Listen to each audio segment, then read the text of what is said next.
Bonjour à tous, merci d'être avec nous. Ñu ngi leen di nuyu di leen gërëm, c'est déjà Noël parce que tey 25 novembre, hier c'était le 24, donc dans un mois encore ñu célébrer Noël. Ñu ngi leen di nuyu ak fu ngeen mënti nekk, gërëm leen ci ànd bi ak télévision Futur Média, gërëm leen ci fidélité bi surtout ak ni ngeen ñu taamoo bis bu jot ñu won leen ni defewuñu ko ni ñu ko bëggee, mais yéen ni ñu ko bëgg, yéen ni ngeen ko bëggee rek la ñu koy defee. Merci d'être avec nous. Nous sommes encore ensemble jusqu'à 10 heures. Dañuy boole ñaar utile ak agréable yi leen di bégal ak yi leen di jëriñ. Tey comme tous les mardis di ngeen am seen yu baax. Mado yaa ngi teeloon yaa ngi nuyoo de Bonjour, bonjour, comment va ce matin? Bonjour. C'est ça il faut ngeen am li tubaab tuddee bonne humeur la ñu koy woowee. Bilaay happiness rek man dama dégg pêche kon bu la neexee nga laajte est-ce que tu as l'agriculture non? Ah bah oui, bah si. Ku mën a wax pêche kenn war a wax agriculture. Ah ouais, qui m'a dit ce matin, ah ouais, t'as la pêche ce matin. Je lui fais, mais écoute, toi aussi t'as l'agriculture, toi. Et toi, t'as le tourisme. Oui, c'est normal. Fantastique. L'élevage. Voilà, tu as l'élevage, toi. Est-ce que vous avez la pêche? En tout cas, bëgg nañu ngeen jóg ñu àndandoo defar suñu mardi quand même jour bu xaw a supportable parce que yaa ngi bëgg a jàpp gaam par rapport ak liggéey bi. Démb moo metti woon lundi. Alors comme tous les matins dañuy àndandoo ak rédaction bi bu baax sax ñoom seen présence am solo ci Yeewu Leen bi. Maam Faty ngi taxaw, Faty Dieng 8h la ñuy àndandoo ak moom ci jotaay bi njëkk ci ay xibaar ci wolof la parce que bu njëkk bi yéen a ngi ko am bi 6h45 jotee ci français la woon ba mu jeexee ñu may leen sélection bu neex boo xamante ni quand même yéene leen 7h jot ba tegal ay simili ñu door li nga xam ne ni moo di Yeewu Leen. Maam Faty ñu ngi lay nuyu bu ñu demee ba juróom-ñetti waxtu jot loo fas yéene yaatal. Pape Cheikh ginnaaw bi ma la fayee nuyu mbokk téléspectateurs yi naka noonu ñi ci plateau bi xibaar yi ponk yi ci gën a fës bu juróom-ñetti waxtu jotee bokk na ci accident bu metti bu am ca booru Médina Gounass ca diwaanu Vélingara juróomi doomu aadama ñàkk ci seen bakkan ñu bëri jële ci ay gaañu ana lan moo waral li ni mel ñu ne oto bu mag maanaam ab camion moom moo daal di fel ab taxi moto xalif général des Mourides Serigne Cheikh Sidi Mokhtar Mbacké daal di tere foofee ca diwaanu Touba ku yëkkati ay kàddu teg ko ci njiitu réew bu Sénégal mu ne ñooñee di rataxal diggante nanu noppi. ñu wax itam beneen ponk di bés bi àdduna jagleel xeex fitna gi ñuy teg soxna yi fii ci Sénégal itam gëstu yu wane ne bu fekkee ni am na jéego yu ñu def soxna yu bëri ña ngay wéy di loru ci fitna gu ñu leen di def. ñetti ponk yi Pape Cheikh dañ ciy boole sur ay reportage bu juróom-ñetti waxtu jotee ñu dellu si fi gën koo yaatal incha allah. alors toroxal gi ñu toroxal jigéen ñi sax ponk boobu laa bëggoon ñu des ci tuuti. parce que bi ñu xoolee ci ay xayma bëri na ci ay jigéen yu nekk ci àddina dañ leen di xoxotal muy loo xamante ni foogoon nañ ñi jóg na fii mais jógagu fi ba léegi ba ci dëkku taax yi Dakar par exemple ay bés yu ne nga gis ci yenn cas yi ci fait divers yi surtout ñu wax jigéen ñekk ni ñu leen di toroxalee. Je pense que loolu c'est pas normal. Donc ci bis boobu ñu ko jagleel bëri na ay daje yoo xamante ni ñoo ngi ko ci amal waaye am na itam jàngat bu am solo n'est-ce pas Faty bu ci rédaction bu télévision Futur Média amal.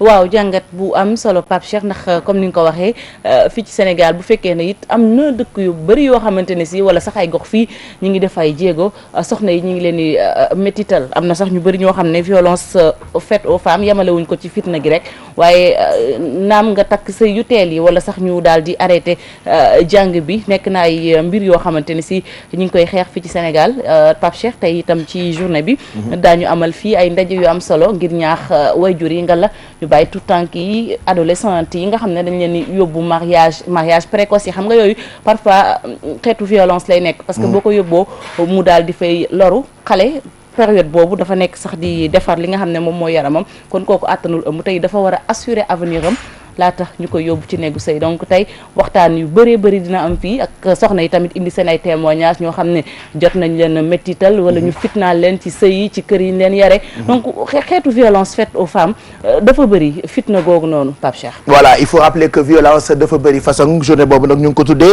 journée internationale pour l'élimination de la violence à l'égard des femmes. alors violence itam dafa bëri façon mais bi ñu gën a bëgg tey mooy moytu xale yu jigéen ñi surtout yu ñuy teel a maye. waaw teel a maye gi Pape Cheikh bëri na lool gis nañ ko ci ay dëkk yu bëri nga gis ay gone yoo xam ne dañuy brillante macha allah mën jàng mais loolu du dem fenn parce que dañ leen di teel a maye ñu sëyi laata sax ñu leen di maye ñu sëyi dañ leen di génne ci école yi gëmloo ne leen ci waañ bi ngeen war a toog ci kër gi ngeen war a toog yéen war a toog bu seen frères yi demee jàngi yéen ngeen fóot wala ngeen togg muy loo xamante ni si itam bu fekkee ni Pape Cheikh ñu ngi koy wax jigéen ñi ñu ngi ci sphère yi gën a mag itam seen i morom jamono yooyu ñu ngi nekk di dund fitna. voilà Mado bis bi seen bis la de ah. waaw exactement bis bi suñu bis la.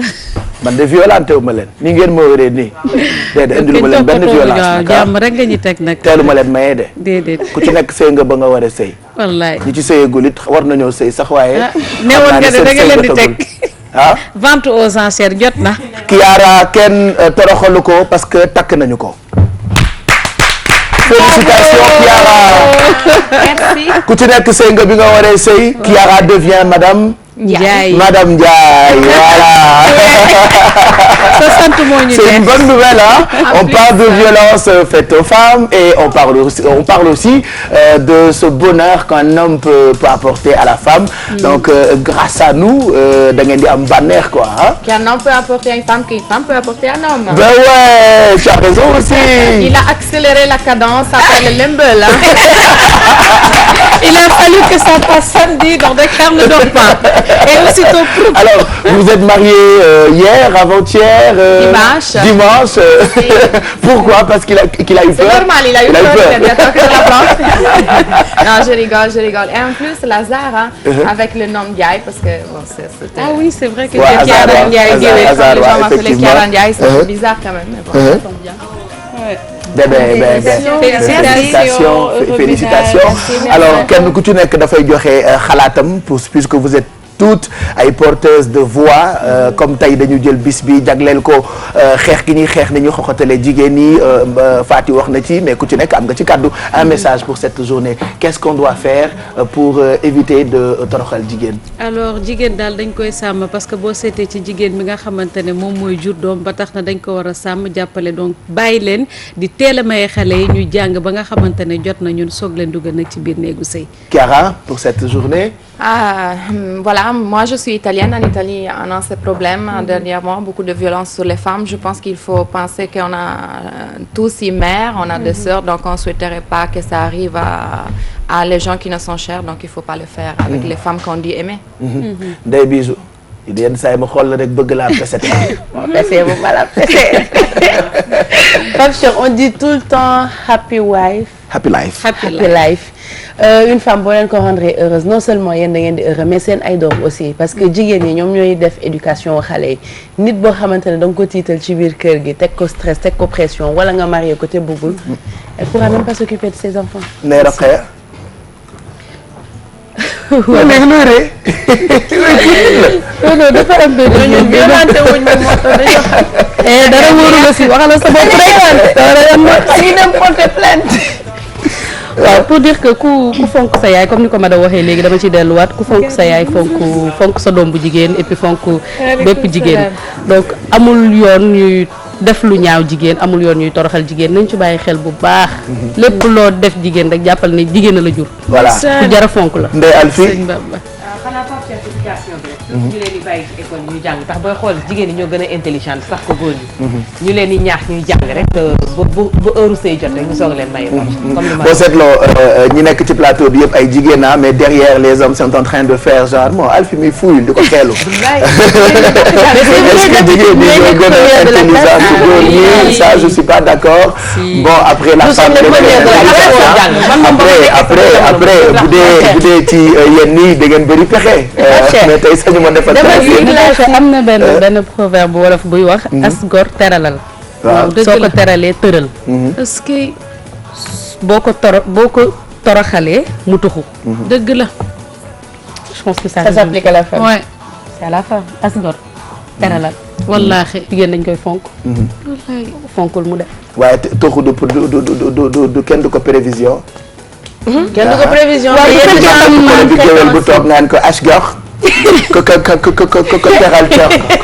cor ko toroxal mu toxu asgor ci jigéen nit du préwaat toxu bu ko toroxal mu wax a muñ mu muñ waaw bu teral mu toog mu toog. bu bëggee mel ni Yacine Bouba ak sa yaay wallaay chef yenn bu dul dëgg rek ne ma génneel plateau bi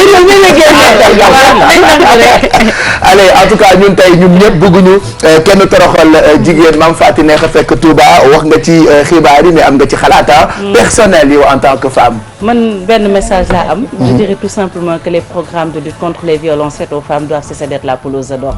parce que tout le temps Pape Cheikh dañuy gis ñu bëri dañuy taxaw ci ginnaaw jigéen ñi wax ñu leen fitnaal mais est-ce que dañuy dem au fond des choses. xale bu jigéen bu ñëw ne la sama yaay sama papa daf ma bëgg a maye. nga taxaw wax ne waruñu ko maye mais est-ce que ci wax bi rek nga war a yem foog naa ni. réagir ca ba mu jotee parce que comme niñ ko waxee sànq Alfie wax na ko Bijou wax na ko Pape Cheikh quand même études yi wane na ko jigéen ñi franchement ñoo gën a intelligente góor ñi boo demee si concours yi jigéen yaa ngi si kanam ça dépend bon kii du wane fa c'est le thème de la semaine bon maintenant on continue le cours normal de l'émission voilà je ne vous demande plus rien je reprends mes habitudes avec vous c'est reparti pour Yeewu Leen nous sommes ensemble jusqu'à 10h mardi 25 novembre 2014 tey mooy journée internationale de l'élimination de la violence pour l'élimination de la violence faite aux femmes voilà ku nekk di bëgg a mën ngeen a fay rek ku ne bëgg a jël xeer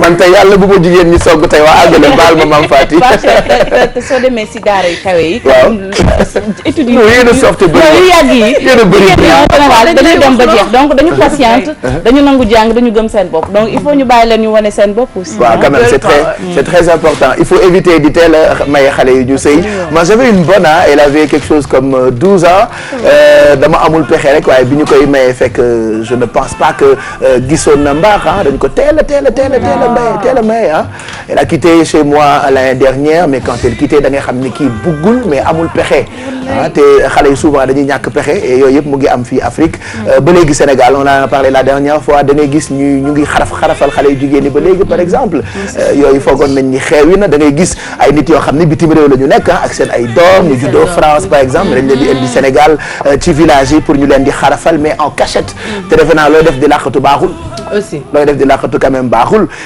xale boo ne copp bu yooxoo rek xanaa soxol wala jeex c'est comme xale bu juddoo bu ñu koy dàmp bu jooyee xolu yaay ba tàng waxatu balaa nga yóbbu sa doom bu jigéen mu am 11 ans 12 ans 13 ans ñu koy dagg mu war a yooxu nga koy dégg nga am ci xel mu dal c'est incroyable c'est incroyable ba léegi yooyu bu dee am ci àddina quand même ma bëgg a laaj ba Kumba Gawlo laajoon àdduna bay bëgg a dof wala man maay bëgg a dof wala nit ñi ñooy bëgg a dof voilà jamono soppeeku en tout cas na ngeen gën di sargal jigéen ñi faites comme moi assez féministe quand même parce que tout ce que je fais d'habitude à 80 et quelques % dama koy dédié jigéen yi ak xale yi donc jigéen ñi tey yéen rek la ñu bëgg a bégal ci télévision Futur Média passons maintenant aux choses sérieuses ci mélodie muy ci biir nag nangu nañ ko waaw ndeysaan ay wax la ñu bëgg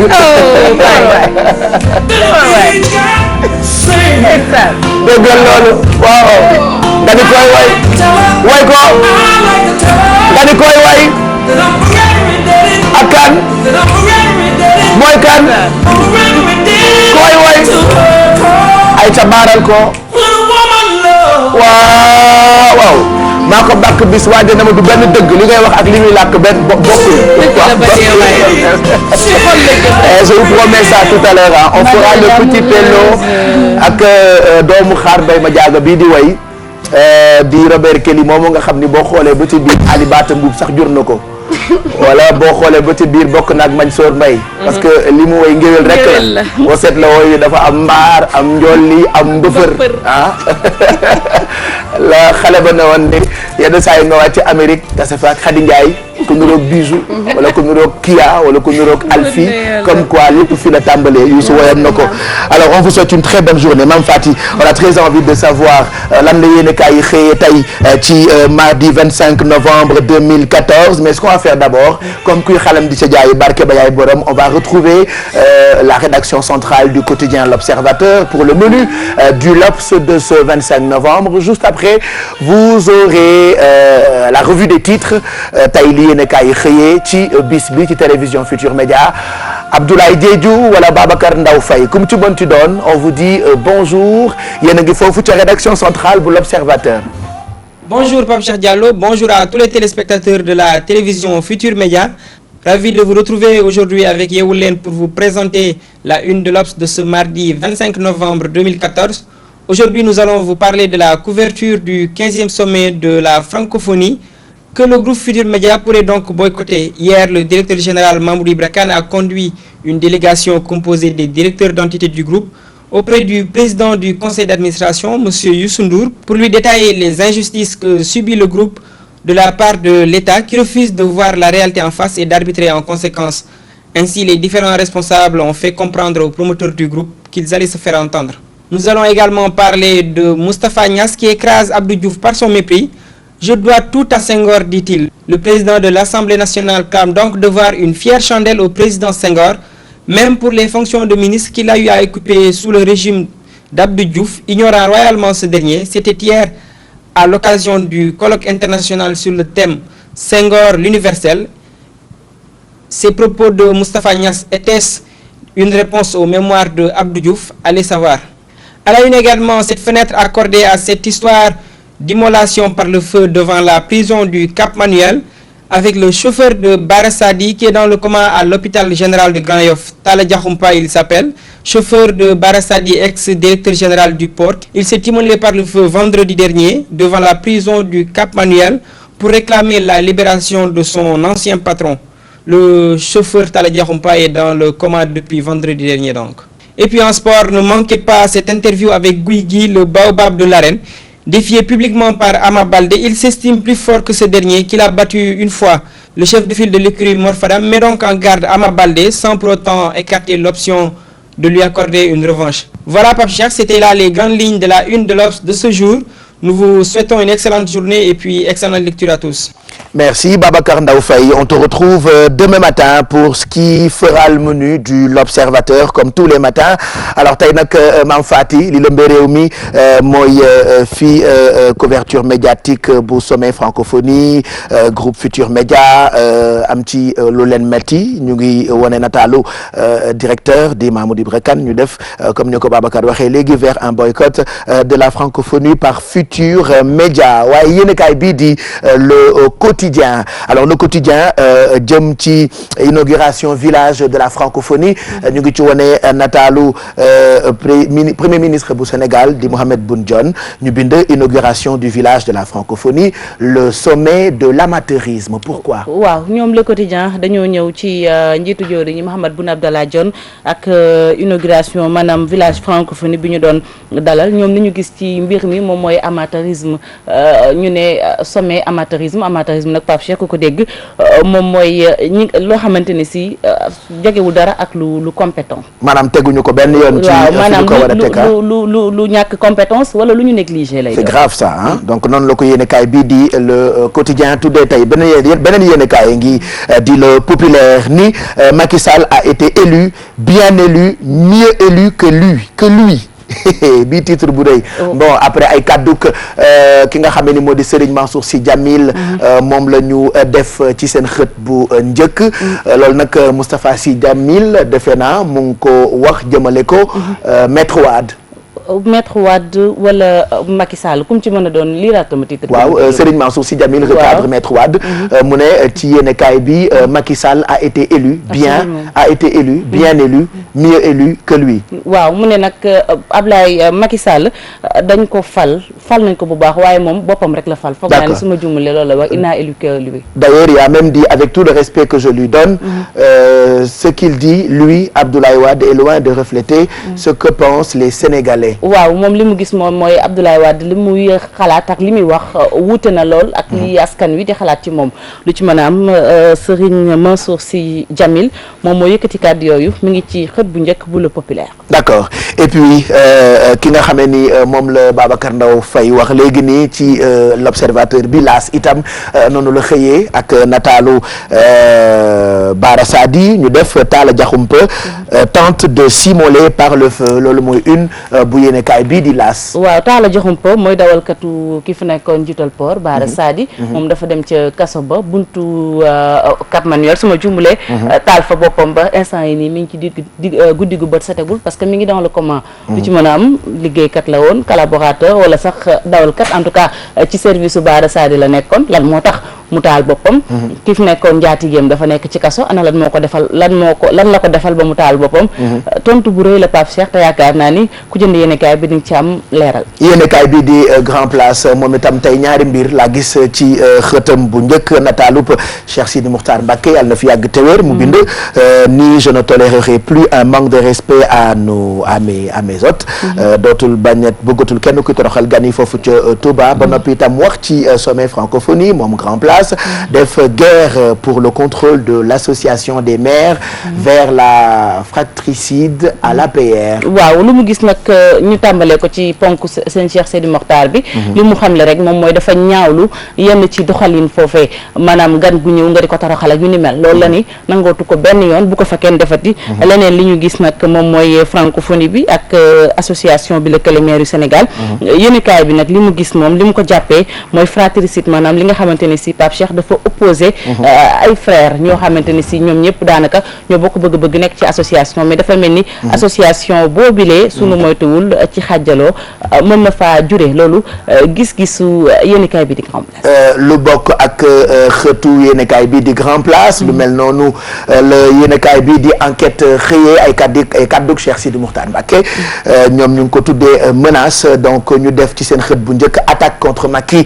et certains dignitaires mourides les menaces du xalif. waaw xalif général nag dafa dànkaafu Pape Cheikh ñu bëri ñoo xam ne wala boog képp ko xam ne da ngaa am yéene def lu ni mel moom li muy bañ moom mooy kuy teg ay kàddu yu ñaaw ci ki nekk njiitu réew wala képp koo xam ne ganam nga wala kilifa gu fa ñëw seeti ko li mu bëgg daal moom mooy yaru ak dal waaye it topp ci ndigalul fondateur u mouridisme Serigne Touba ni mu ko bëggee woon. voilà direct info moom xëyee na ak loolu waaye toftal ci xëtam lii fi am bërki Dembo Ndiaye di meetingu parti démocratique sénégalais alors direct info ci xëtam bu njëkk def ni dégâts collatéraux du meeting du 21 les alliés dénoncent un accaparement du PDS. waaw xam nga Pape Cheikh meeting bi aljuma bu nu fàttali ko Fonds patriotique la PDS ak i ñoñam maanaam ñoo xam ne ay jegeñaaleem lañ jegeñaale yooyu bokkuñu ci PDS waaye ci kujje gi lañ bokk ñoom dañu gis ci mbir mi ne parti démocratique sénégalais dafa aakimoo meeting bi nga xam ne ñoom ñëpp ñoo ko waroon bokk parce que boo xoolee meeting bi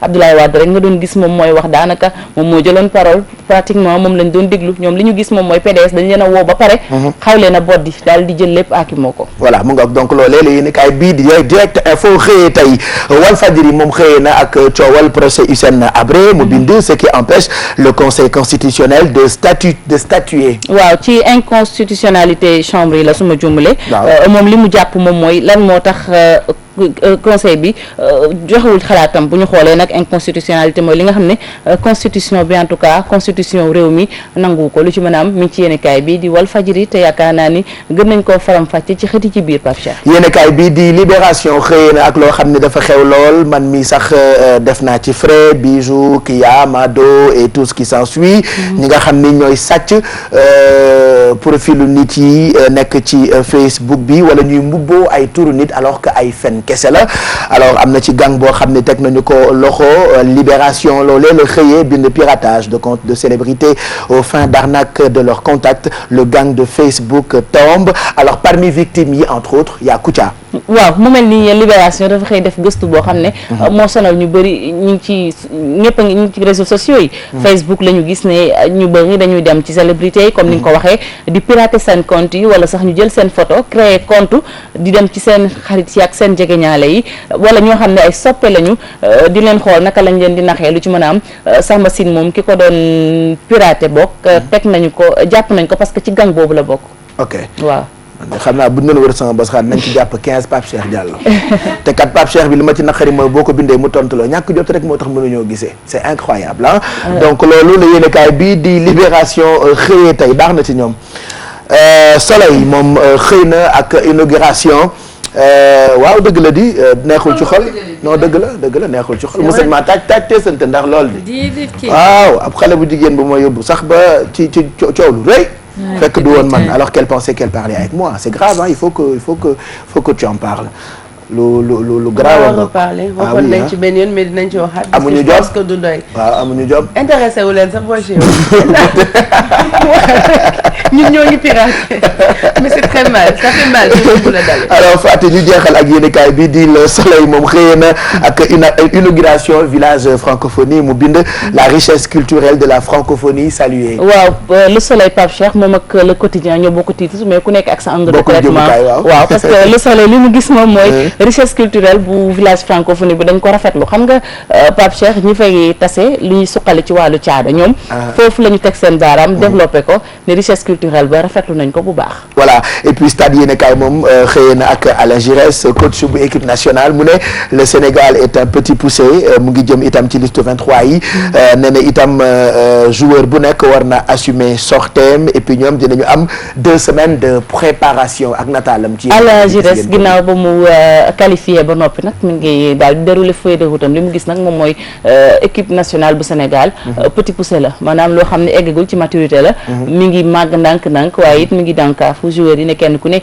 soo génnee dem ci terrain bi war ngaa mën a assumer li nga def autant pour moi te it wax na ci seen préparation yi ak lu ni mel lu ci mën a am affaire à suivre comme ni ko suñu mbokku journaliste taskata xabaar yi di waxee jërëjëf kon yow itam ñu ngi lay suivre de wala ñu bañ laa suivre ndax fa ngay ndekkee tax non ñëw leen man café Touba rek lay naan ñan ñoo la war a sumi ñan ñoo la war a sumi xanaa faaleen nii mbéngeen yi ak jaañeen yi da ngaa bëgg ma filmer la wane ko ci télé bi comme ça ñoom ñu mën a am lu leen neex wala non garaaw ma far ak yow sàng ma sutura ok d'accord ok allez à tout de suite jërëjëf am nga temps en tout cas 7h44 mooy doog a jot juróom-ñetti waxtu dinañu àndandoo ak yow ci jotaayu xibaar yi bu njëkk bi lay doon alors ñu jàll ci yi leen di xaar ci ñaareelu xaaju yeewu leen bokk na ci ak Mado comme tous les matins ay trucam ak ay astuces am ak ay xotaanam daf ñuy permettre quand même ñu am bien-être alors tey di nga waxtaanee li ñuy tuddee blanchiment dentaire. exactement Pape Cheikh maa ngi nuyu mbokku téléspectateurs yi rawatina nag ñi nekk ci plateau bi. di nuyu waa diaspora bi waaw waa diaspora ñi may seetaan. j'adore ça sama mbokk ci ñëw TFM comme xam nañ ni c'est TFM rek moo fi télé mondial. waaw maa ngi nuyu nag waa diaspora bi di nuyu waa Amérique yi. wallaay donc comme ni nga ko waxee rek tey dañu waxtaanee li nga xamante ne moom moo di blanchiment dentaire parce que ñun côté esthétique. surtout jigéen ñi dañuy bëgg di am un joli sourire. ba tax na léeg-léeg nag il faut que suñu bëñ yi di am taar. donc nag ñu dem seeti benn spécialiste benn docteur dentiste bu ci kanamee nag moom dinañu ko gën a faram-fàccee njëriñ beeg li ci biir li voilà gémmiñ moom des koy nettoyer. des koy toppatoo daal lii léewoon ëmën mbay gar mi ne woon keroog waa tubaarkàlla Papa Cheikh ey mbay poq yeeg yëpp dafa war a set ak set ci biir ñoom wax ak ñoom seen waaye set ci gémmiñ itam am na solo donc technique yi Mado di joxe ak conseils yi bu ca kanamee di ngeen ko am jëm ci loolu ñu tuddee blanchiment dentaire Madame Ndiaye on la félicite encore Kiara félicitations elle est devenue Madame Ndiaye depuis dimanche dernier alors ce matin elle va nous parler des antiquaires n'est-ce pas? Voilà, plus précisément des antiquaires de Toubab Dialaw. Parce que vu que la rubrique parmi nous parle aussi des étrangers, qui mieux que les gens qui travaillent avec les étrangers peuvent nous parler de ceux qui sont parmi nous. Et donc ça fait un bon moment que je m'intéresse aux antiquaires sénégalais dans plusieurs zones. Donc on a commencé par Toubab Dialaw, un endroit que j'aime beaucoup, donc je les remercie. Et on va voir après ce qu'ils nous ont raconté. Voilà, en plus de ça ñun tamit am nañu surprise bi ñu déggee ñu dañu la takk dañu fi invité koo xamante ni laabaan lay def waaw laabaanu suba teel dara yàqul dara dañu koy doog a takk nag. tekki ko kon Adja Aminta Gueye bu laabaanee ñëpp beeg barki démb rek la ñu ko invité ci wareef ak Adja Dégène tey daal comme ñu doog a takk Kiara. moo tax ñu invité fi koo xamante ni. da koy laabaan spécialiste laabaan la ma nga ne di wàcc di ñëw on la retrouve bu ca kanamee. et puis comme tous les mardis non seulement yéen ñi yónnee seen ay CV dafay jàll ci seen rubrique Jóg Job mais en même temps lépp lu jëm ci wàllu déco ak brico dañ ci waxtaan ak Kia tey linge de maison ngay proposé Oui, Pape Cheikh. Donc, pour les CV, ce sera toujours pareil. On va sélectionner donc 2 CV qu'on va faire passer pour nos recruteurs. Et on va parler aujourd'hui de linge de maison, tout ce qui est drap de lit, coussin. Naka la ñuy defee ba suñu néeg bu ñu fa duggee on est à l'aise. On en parlera tout à l'heure. Voilà. Di plonger. defar sa yëf ba mu baax ba nekk ci à l'aise sedd bi di ñëw surtout. donc ñoom lay ak ñoom mbàjj linge de maison la tudd ah yooyu yëpp ci famille yu linge de maison la bokk. d'accord ok ma jaaree fa xam lu ma xamul woon rek te xam naa ni bëri naa ci ay morom.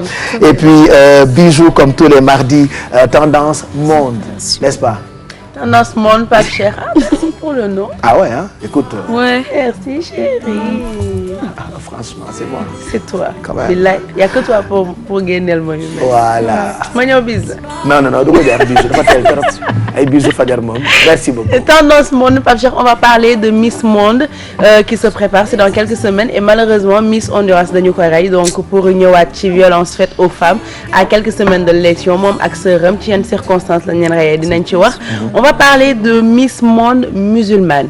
Donc am na Miss Monde classique mais il y a eu Miss Monde musulmane boo xam ne musulmanes yi ñoom ñoo ciy bokk di défilé dañuy muuru tout à l'heure dinañ wax ci différence ak similitude yi am entre ñaari concours yi ak ñaari tendance yoo xam ne je sais pas si on va les adopter ou pas jupe ci kaw pantalon ak sans sourcil maquillage ak boo xamante ne say sourcils dañ koy effacer tout à l'heure on va tester pour voir. Et puis bisu concours de Miss Monde musulmane bi elle m'appelle très tard dans la nuit alors Pape Cheikh man daal damaa bëggoon année prochaine ma dem concours yi. man ci Miss Monde musulmane bi xanaa su ma demee war naa mën a gagner.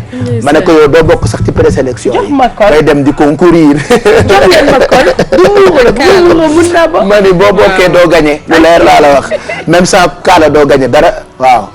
Donc tendance monde ci kanam ak bijoux Alfie pour suñu ay gourmandises elle est là comme tous les matins di nga ñu may li ñu tuddee salade parisienne.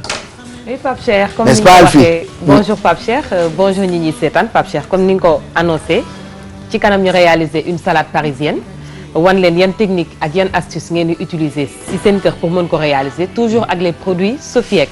Voilà, donc salade parisienne la Alfie di proposé bu ca kaname Mamadou Mouhamed Ndiaye sera avec nous vers 9h45 pour revue de presse bi Léa Soukeyna Ndiaye 10h pour le journal français en gros moo leen di xaar tey ci yeewu leen et puis dinañ am ay invités yu bëri on va enchaîner tout de suite avec notre coach pour cette séquence fitness tey Mass moo dellu si mu ngi jógee Olympique Club li tax séquence bi am solo bëgg nañu ku ci ne boo nekkee sa bureau wala sa kër nga profité def exercice yu ñuy proposé juste le temps d'un jingle.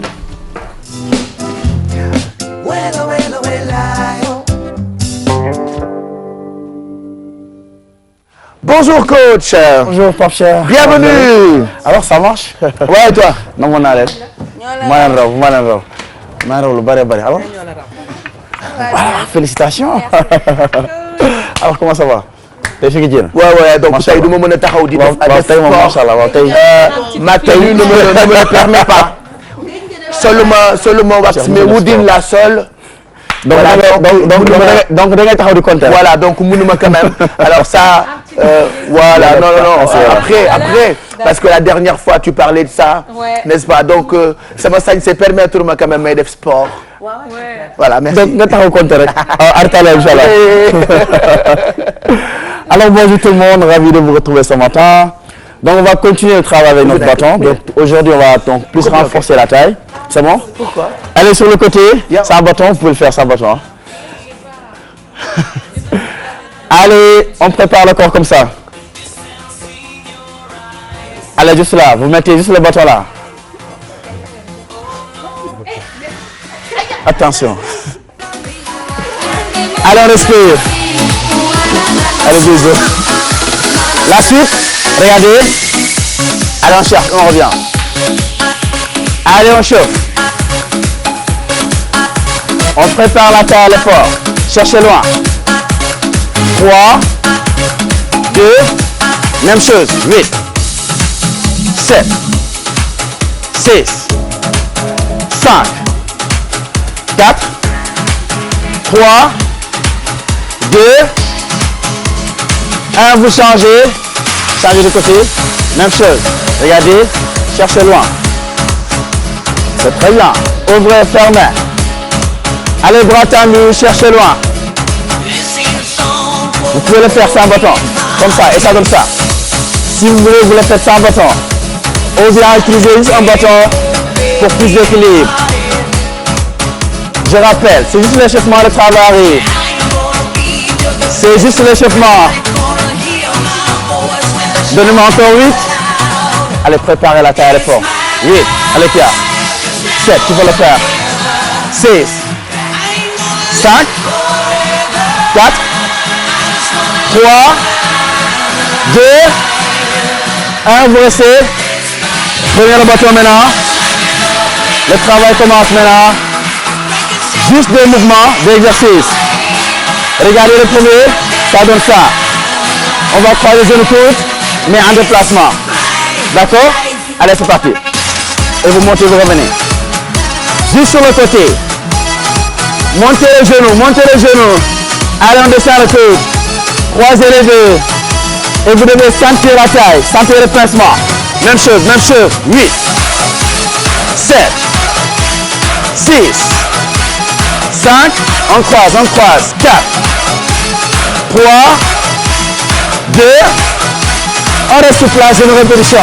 8, 7, 6, 5, 4, 3, 2, encore 8. Allez, assez, 8, 7, 6, 5, 4, 3, 2, vous relâchez, on change de côté.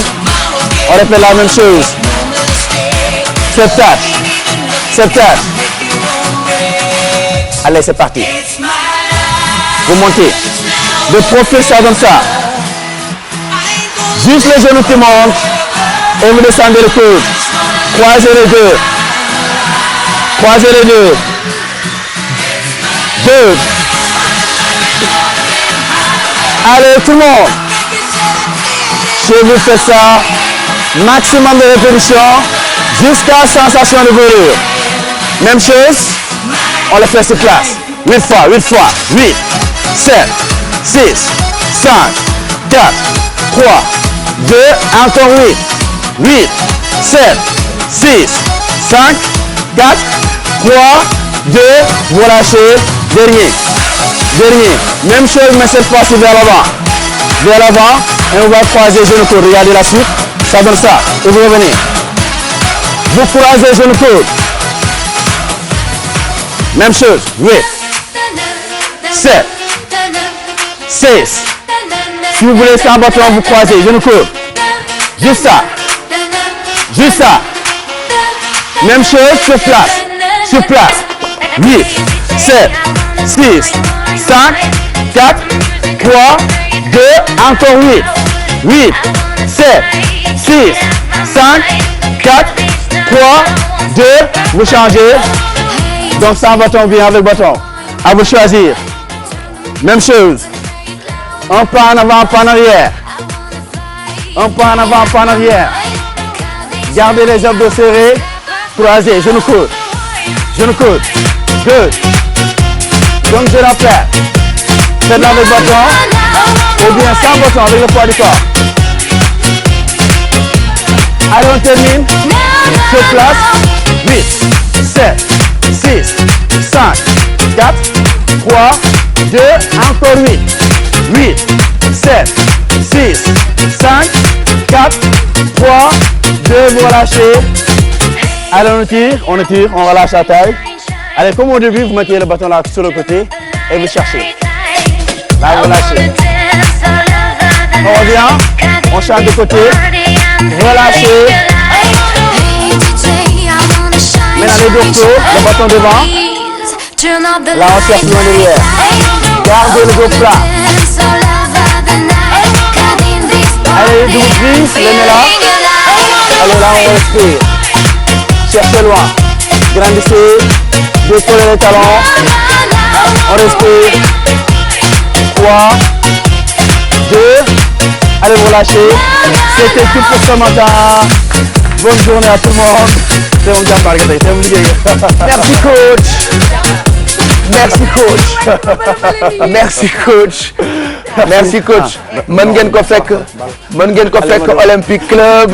yow la koy waajal de. nous on sera là-bas tout à l'heure ok pas de problème comme tous les matins. pas de problème. venez nous voir entrée libre la pour ngeen assister ci entraînement wu waa Yeewu Leen à partir de 11h entrée libre mais ku ñëw di nga am autographe n'est-ce pas que nous sommes des stars ben ouais ku ñëw Olympique Club 11h di nga am autographe quoi merci beaucoup coach. on vous retrouve la semaine prochaine sinon demain dinañu àndandoo ak ñiy def arts martiaux et puis Rahma Damba fitness itam dinañu ñëw alors defe naa 8h des na de jotagul. il est quelle heure suñu montre. il est 7h57 on a le temps. Ouais. on a le temps quand même. ñu woyal Kiara.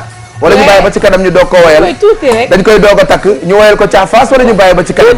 sama yaay Aminata Gueye ñëw na ma nga toog ci ginnaaw tey di ngeen xam ni lépp dëgg la et puis ñu ngi jëm ci sommet francophonie Eumane Mbaye Garmi di sargal ki nga xamee ni moo di président Abdou Diouf le 27 novembre ca Théâtre National Daniel Sorano on a tellement d'événements cette période c'est normal parce que ñu ngi jëm ci jeexitalu at bi et puis démb maa ngi leen di junju ci loo xamante ni groupe Futur Média moo leen ko fas yéene jagleel pour remercier les internautes les lecteurs du quotidien L'Observateur ñi nga xamante ni ñooy dem ci suñu site bi gfm.sn ak yéen ñiy seetaan télévision Futur Média yéen ñiy déglu itam rajo bi di RFM à partir du 1er décembre am na rajo bu bees buy ñëw rajo boobu nag di ngeen ko mën a jàpp fi ngeen di dégloo Yeewu Leen ci 99.4 alors pour remercier ñi nga xamee ni ñoo di lecteurs yi internautes yi ak téléspectateurs yeeg yéen ñi bëgg groupe bi am na lu ñu leen di parel loo xamee ni dañu koy enchaîner ci 60 jours durant